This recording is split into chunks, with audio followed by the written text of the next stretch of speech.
Garuda Express, an international courier service.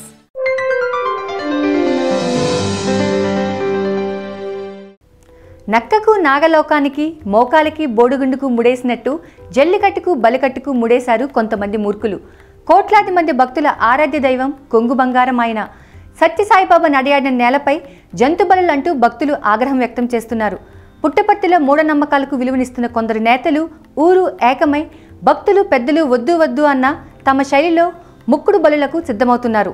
Trust member Ratnakar వద్దని వారించినా ఆగ్రహం వ్యక్తం చేసినా కేవలం పంతానికి పట్టింపుకి పోయి కుల సాంప్రదాయం సాకుతో వెనక్కి తగ్గేది లేదని కొందరు మూర్ఖ నేతలు స్పష్టంగా చెప్పేయడంతో సత్యమ్మ గుడి వద్ద జరగనున్న జాతర బలి పుట్టపర్తిలో కొత్త అరాచకానికి తెరలేపనుంది.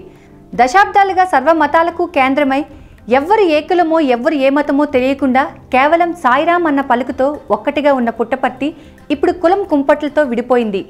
సత్యసాయి విధానాలకు భిన్నంగా పుట్టపర్తిలో జరగబోయే ఈ రక్త చరిత్రపై మాట్లాడేందుకు ఊరి జనంతో పాటు ఇన్నాళ్ళు సత్యసాయి వీరభక్తులుగా చెప్పుకున్న వాళ్ళంతా ఇప్పుడు మౌనంగా ఉండటంపై స్థానికులు ఆగ్రహంగా ఉన్నారు. ఓట్ల కోసం కక్కుర్తిపడే అన్ని రాజకీయ పార్టీల నేతలు కూడా ఓటు బ్యాంకు కోసమే మౌనంగా ఉన్నారు. 90% మంది ప్రజలందరూ సాయి భక్తులు దీన్ని తీవ్రంగా వ్యతిరేకిస్తున్నారు.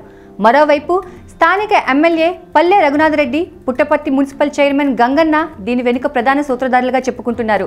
చంద్రబాబు ప్రభుత్వం జంతు బలుల్ని ప్రోత్సహిస్తుందా అని విమర్శలు వెలువెత్తుతున్నాయి.